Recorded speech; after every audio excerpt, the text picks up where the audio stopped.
मृगांक नमस्कार। जी नमस्कार। कैसे हैं आप? जी मैं ठीक हूँ। तो आज तो ये बड़ी चित्रात्मक खूबसूरत सी किताब दिखाई दे रही है, जी तो कुछ बताइए इसके बारे में।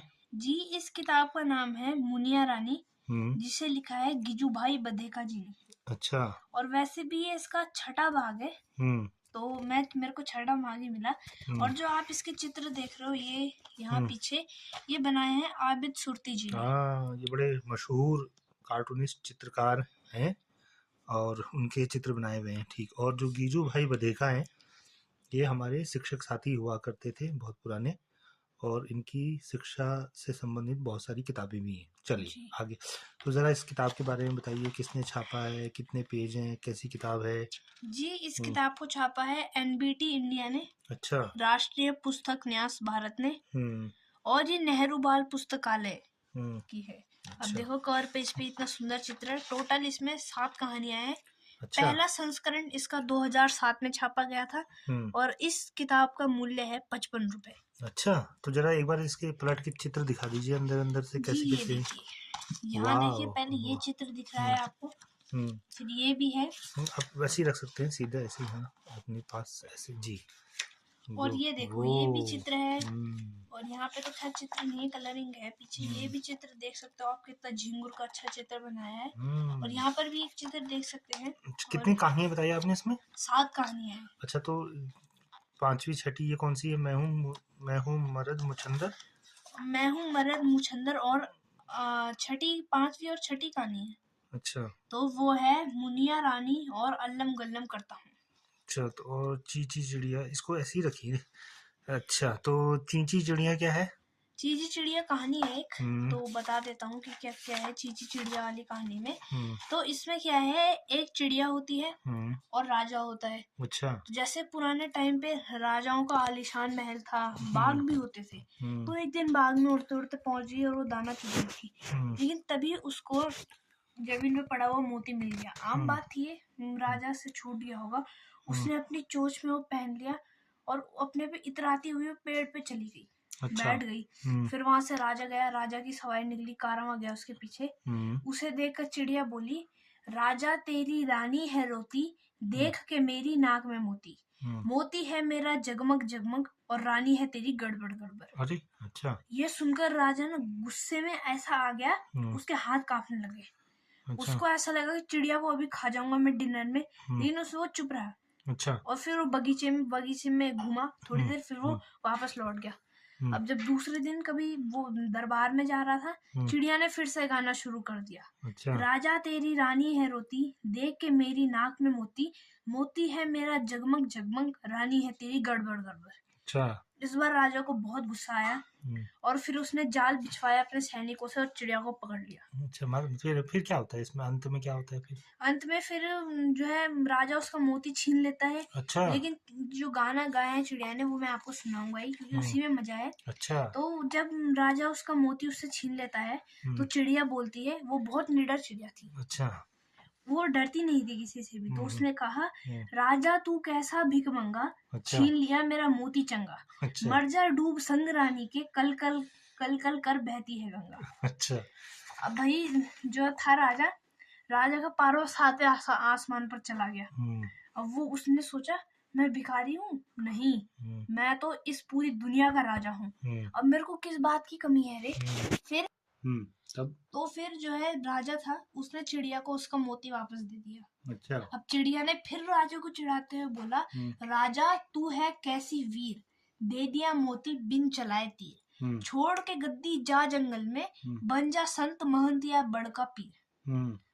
अब राजा को इस बार इतना क्रोध आया, वो चिल्ला के बोला, छोटा मुंह बड़ी बात, इस चिड़िया को पकड़ के मेरे सामने हाजिर करो। सिपाही ने उसको गिरफ्तार कर लिया। उसका सिर मुंडवा दिया गया और उस पर चूना लगाया। फिर उसे महल से बाहर फेंक दिया। किसको? चिड़िया को। अच्छा, ठीक है। फिर उसके बाद चिड़िया जल भूनकर बुदबुदाई, राजा के पूरे परिवार का सिर ना मुंडवाऊं तो मेरा नाम चीची चिड़िया नहीं। अच्छा। और वो फिर से उड़कर शंकर जी के मंदिर में आ गई। और वहाँ राजा रोजाना दर्शन को आता था। मतलब भगवान का भक्त था और पूजा करता।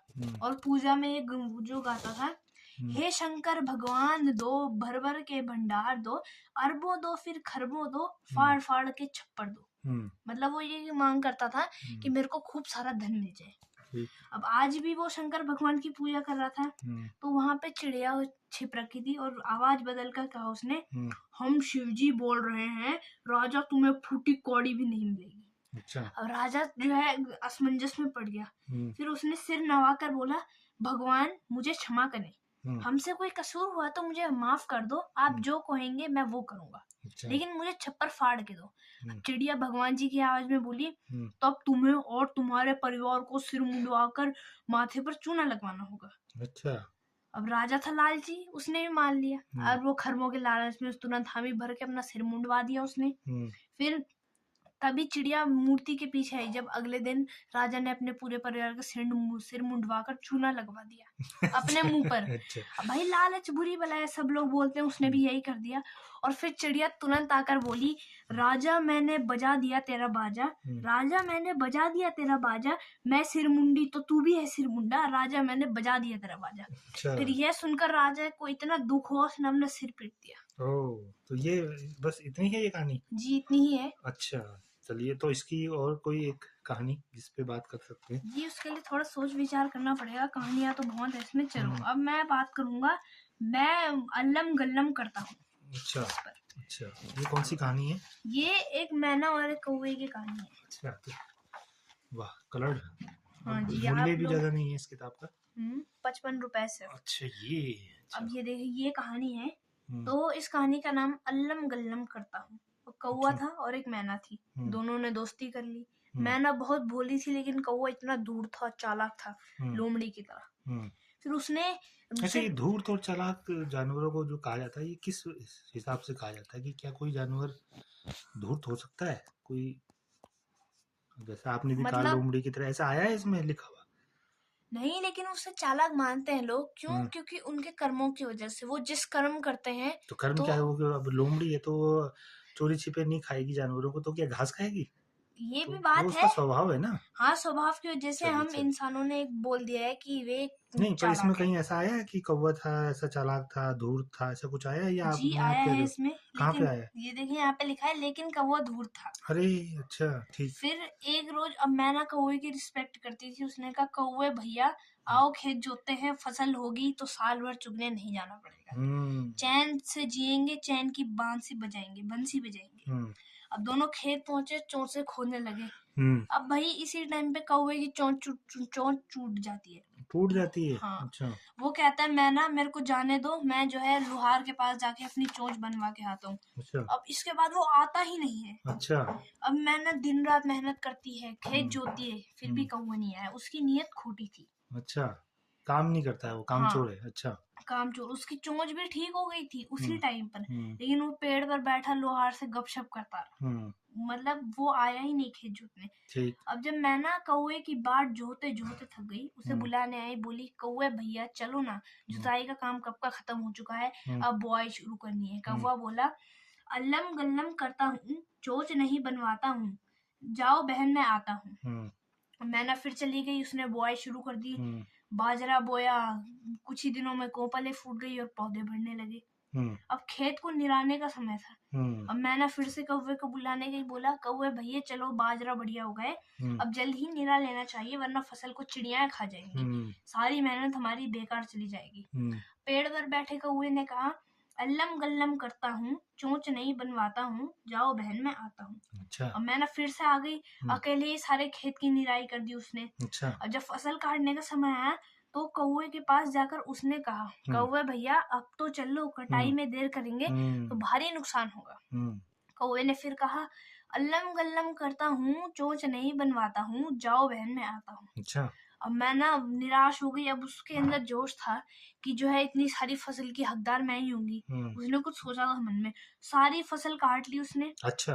फिर उसने बाजरे के भुट्टों में से दाने निकाले। अच्छा। फिर एक तरफ उसने अपने लिए बाजरे का ढेर लगाया छोटा सा, और दूसरी तरफ उसने भूसे का बड़ा ढेर बना दिया, उससे भी बड़ा, जिससे कौवे को लालच आ जाए और उसमें बाजरा बुरक दिए, जिससे ऐसा लगे बाजरा का ढेर इतना बड़ा है। ठीक। फिर उसके बाद वो कौवे से आकर बोली, कौवे भैया अब तो चल लो, बाजरे की ढेरियां तैयार हो गई हैं, जो ढेर चाहो आप ले रख लेना। कौवा इतना खुश हो गया, उसने सोचा भाई बिना मैंने मेहनत ही नहीं करी और मेरे को साल भर का चुगने के लिए भी मिल गया। और वो दोनों जैसे खेत पर पहुंचे, मैना ने मुस्कुरा कर कहा, कौवे भैया जो भी ढेरिया आपको ठीक लगे ले लो। अब कौवा था लालची, उसने बड़ी वाली ढेर ले ली। जैसे वो उसके ऊपर गया, वो अंदर अंदर धंसता गया। अच्छा। भूसा जो है उसकी आंखों में भरने लगा, मुंह में जाने लगा, कानों में घुसने लगा और फिर छटपटाकर और थोड़ी देर में मर गया। अरे फिर अच्छा। उसके बाद राम बोलो भाई राम। फिर सारा बाजार समेटकर मैना अपने घर चली गई। अच्छा, मैना की चालाकी थी यहाँ पर बहुत। अच्छा। मैना ने बहुत जो है अच्छे से साहस का चालाकी काम भी लिया। क्या, उस मेहनत भी तो की।